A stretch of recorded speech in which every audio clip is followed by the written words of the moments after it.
On va passer par en bas. Vous y allez toujours à la même heure?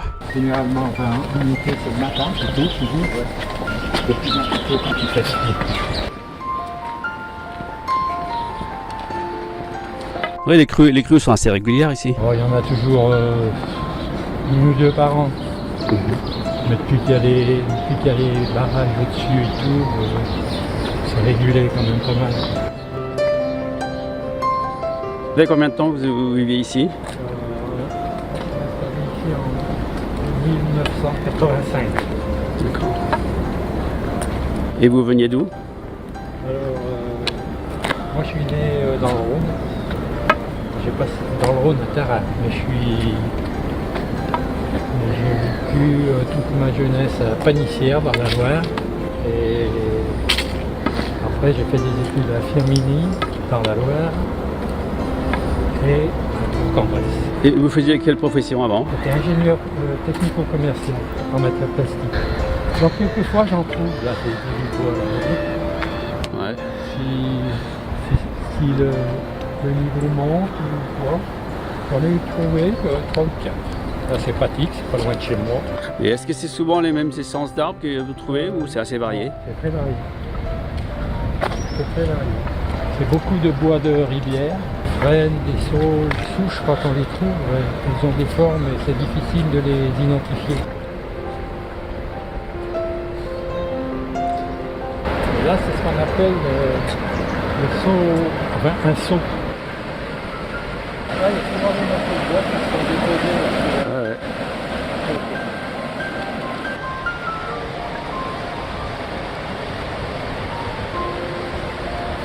Là, vous voyez, il y a des bouts de bois qui sont coincés entre les deux pierres.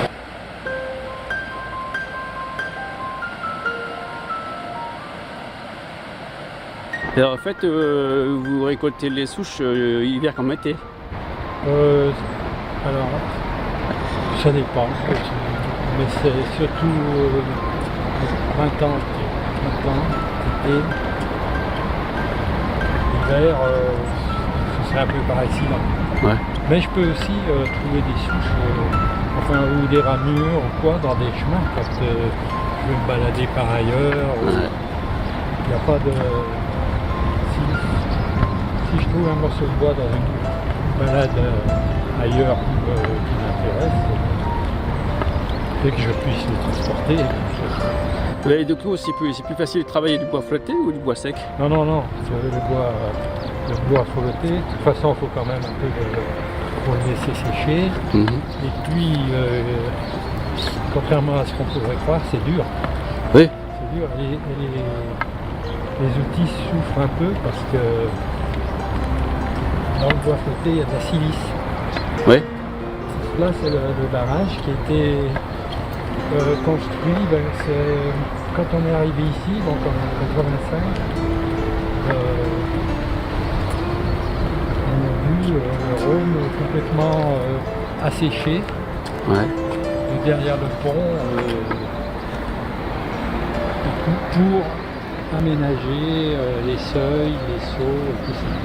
Donc les seaux, ils sont artificiels, c'est pour ralentir le débit. Ils existaient au départ, ils ont juste été un peu transformés pour que le Rhône conserve un courant. Qu'est-ce que vous recherchez comme forme? Sur inspiration. Alors C'est pas. Quelquefois, je peux passer 10 fois devant, je pense, le même morceau. Puis je ne le prendrai pas. Puis un jour, je vais le prendre. Il me faut une forme, quoi, mais même on peut faire aussi des choses, je pense, intéressantes avec des formes très simples, très simples.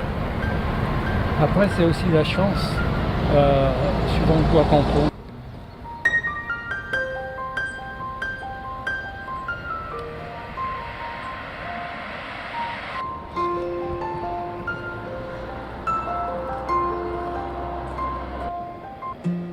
Dehors pour voir un peu ce qu'elle nous amenait, donc elle a pris le froid, le chaud, elle s'est durcie complètement. C'est ce qui explique sans doute aussi qu'elle est quand même assez lourde, compte tenu de son volume. Et là, on voit bien, elle est incrustée de pierre. Et tout. Donc, c'est une des difficultés, ça, parce que s'il y a un outil qui vient dans la pierre, quel qu'il soit, l'outil, il est fichu, quoi. Mais autrement, elle avait une forme intéressante, pouvant faire penser ou à un animal, ou à plusieurs animaux, ou même des personnages en l'arrangeant un petit peu. Donc ça fait combien de temps vous l'avez celle-là? Pour celle-ci, ça fait, je vais dire 4-5 ans. 4-5 ans pour être précis. Quand je trouve une souche, je la fracasse. Et puis tout ce qui est pourri, tout ça, ça doit tomber. D'accord. En fait, vous gardez ce qui est le plus dur. Voilà. Pour pas avoir de surprise, ça m'est arrivé une fois ou deux. On croit que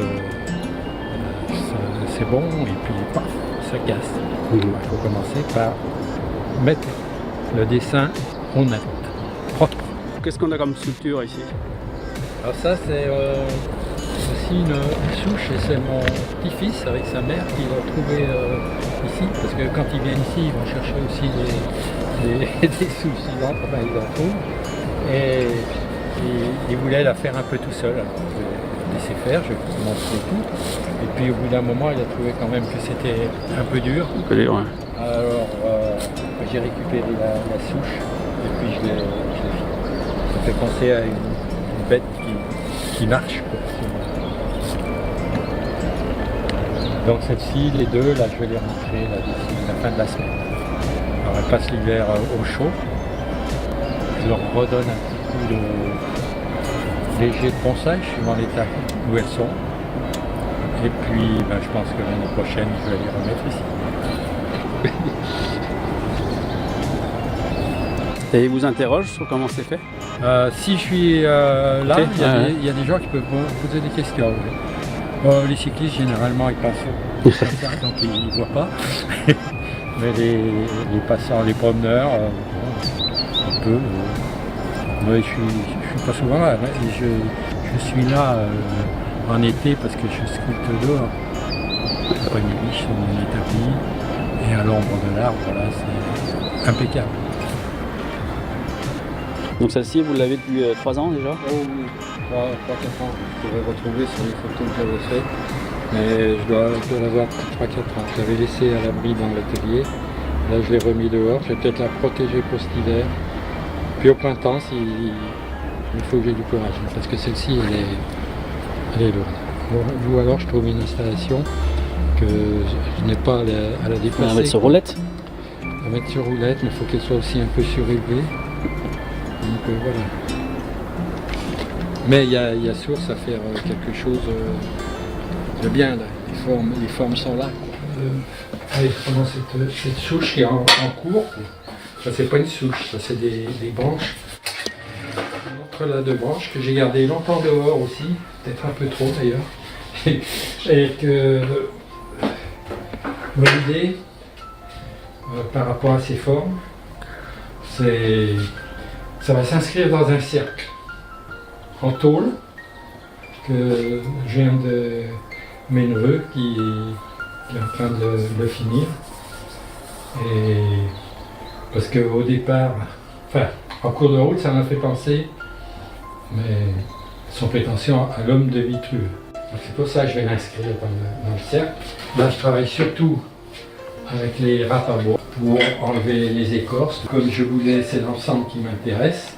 Et il a fallu que je prépare un petit peu ma nature. Et donc, c'est encore pas fini parce que je veux aller vers un aspect plus lisse. Alors, après, j'utilise du papier vert, comme ça, pour poncer de plus en plus fin.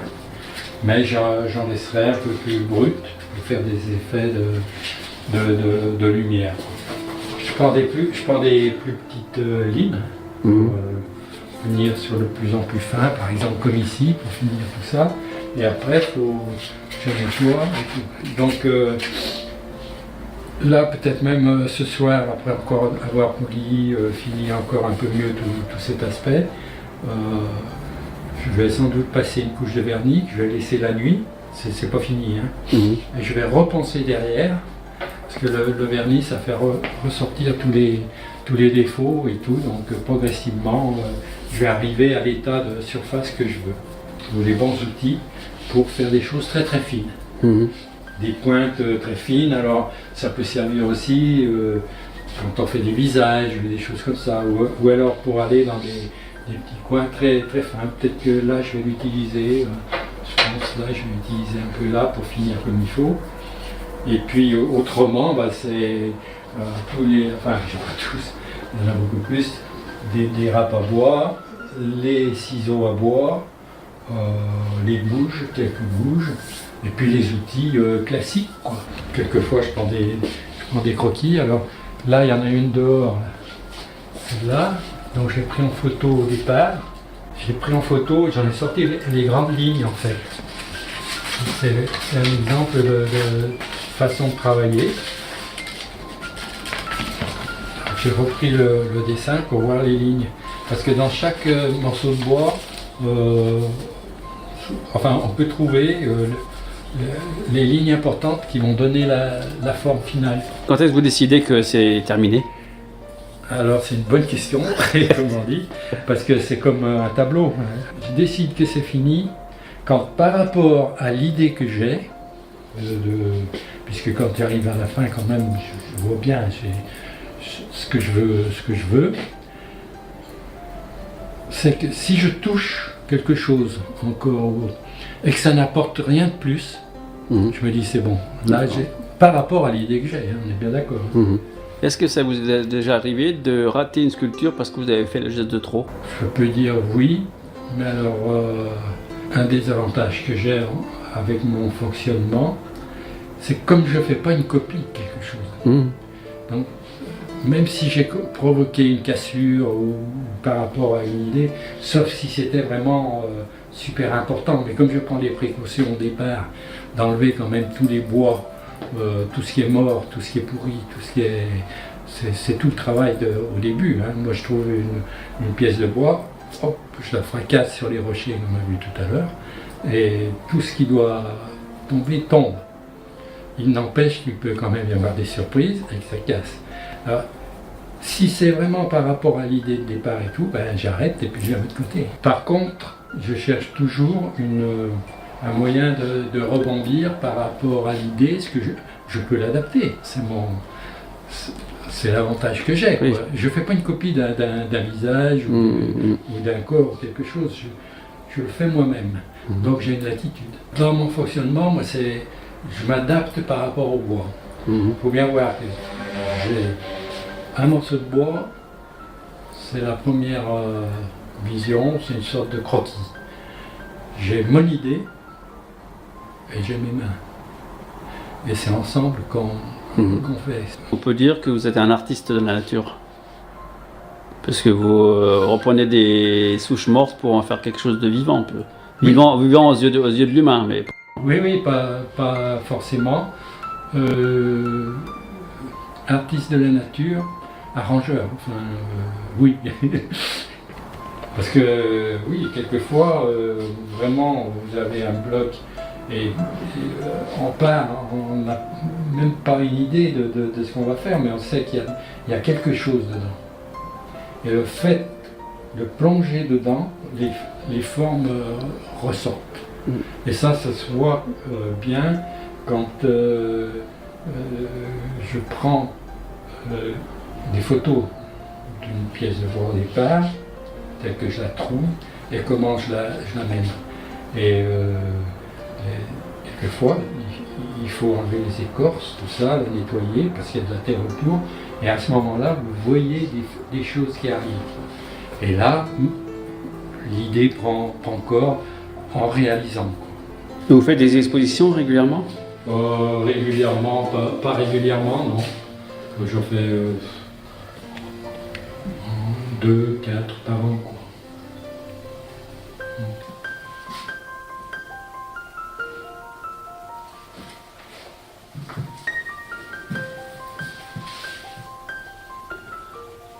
Il y a une certaine sensualité qui se dégage en général des sculptures. Oui, généralement. Oui. Ouais. Oui, ben bon, de toute façon, c'est sûr qu'on laisse beaucoup de soi-même dans chaque travail. Hein. Hmm. Et dans les sculptures, est-ce que vous en avez une qui est préférée? Celle qui vous plaît le plus? Il y en a, oui, il y en a. Alors, je ne sais pas dire lesquelles. La dernière que j'ai faite, par exemple, celle-ci, elle m'a fait penser. Enfin, quand je l'ai trouvée, j'avais le mouvement là, un petit peu, donc, qui m'a fait penser à quelqu'un qui était un peu déhanché. Et Mhm. tout. Un danseur? Oui, et en particulier quand j'ai eu fini, c'est pour ça que j'ai fini le haut comme ça, un danseur des années 1880, Toulouse-Lautrec, période du peintre Toulouse-Lautrec, et des danseurs au Moulin Rouge. Il y en avait un qui s'appelait Valentin Desossé, moi j'ai appelé celui-là le dégingandé. Dégingandé. Celle-ci, je l'ai appelée la maternité. Et en fait, c'était une branche, c'était une partie de l'autre sculpture là qu'on vient de voir, du dégingandé, les jambes. Et il y avait un défaut à l'intérieur. J'ai creusé et j'ai vu au départ une protection, quelque chose comme ça. J'ai agrandi et à la fin, j'ai sculpté le fœtus, quoi.